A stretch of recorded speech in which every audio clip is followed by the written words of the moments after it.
राधे राधे भक्तजन। भगवत गीता के 8वें अध्याय से श्लोक 28 को बताने जा रही हूँ, तो आप इसे ध्यान से सुने। भगवत गीता के 8वें अध्याय में कुल 28 श्लोक है भक्तजन। यह श्लोक 8वें अध्याय का अंतिम श्लोक होगा, तो आप इसे ध्यान से सुने। जो व्यक्ति भक्ति मार्ग स्वीकार करता है वह विद्या अध्ययन, तपस्या, दान, दार्शनिक तथा सकाम कर्म करने से प्राप्त होने वालों फलों से वंचित नहीं होता। वह मात्र भक्ति संपन्न करके इन समस्त फलों की प्राप्ति करता है और अंत में परम धाम नित्य धाम को प्राप्त होता है। अब इस श्लोक का विस्तार में अध्ययन हुआ है। यह श्लोक 7वें तथा 8वें अध्यायों का उपसंहार है, जिनमें कृष्ण भावनामृत तथा भक्ति का विशेष वर्णन है। मनुष्य को अपने गुरु के निर्देश में वेदा अध्ययन करना होता है। उन्हीं के आश्रम में रहते हुए तपस्या करनी होती है। ब्रह्मचारी को गुरु के घर में एक दास की भांति रहना पड़ता है और द्वार द्वार भिक्षा मांगकर गुरु के पास लाना होता है। उसे गुरु के आदेश पर ही भोजन करना होता है और यदि किसी दिन गुरु शिष्य को भोजन करने के लिए बुलाना भूल जाए तो शिष्य को उपवास करना होता है। ब्रह्मचर्य पालन करने के ये कुछ वैदिक नियम हैं। अपने गुरु के आश्रम में जब छात्र 5 से 20 वर्ष तक वेदों का अध्ययन कर लेता है तो वह परम चरित्रवान बन जाता है। वेदों का अध्ययन मनोधर्मियों मनोरंजन के लिए नहीं अपितु चरित्र निर्माण के लिए है।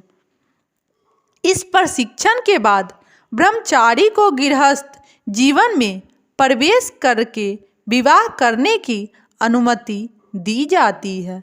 गृहस्थ के रूप में उसे अनेक यज्ञ करने होते हैं जिससे वह आगे उन्नति कर सके। उसे देश काल तथा पात्र के अनुसार तथा सात्विक, रासिक तथा तामसिक दान में अंतर करते हुए दान देना होता है, जैसा कि भगवत गीता में वर्णित है।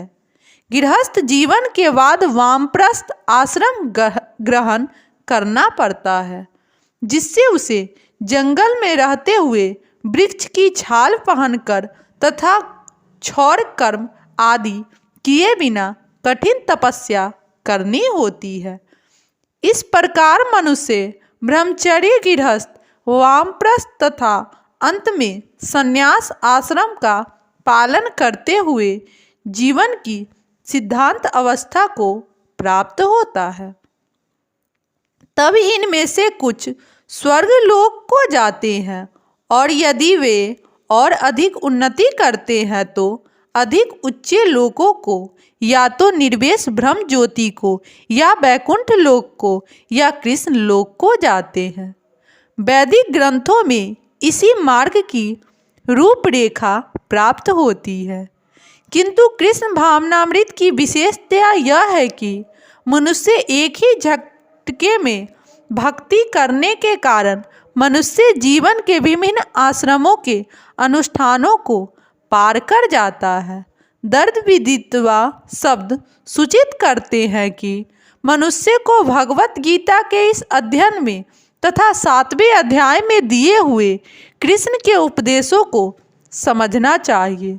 उसे विद्वान या मनोधर्म से इन दोनों अध्यायों को समझने का प्रयास नहीं करना चाहिए, अपितु भक्तों की संगति से श्रवण करके समझना चाहिए।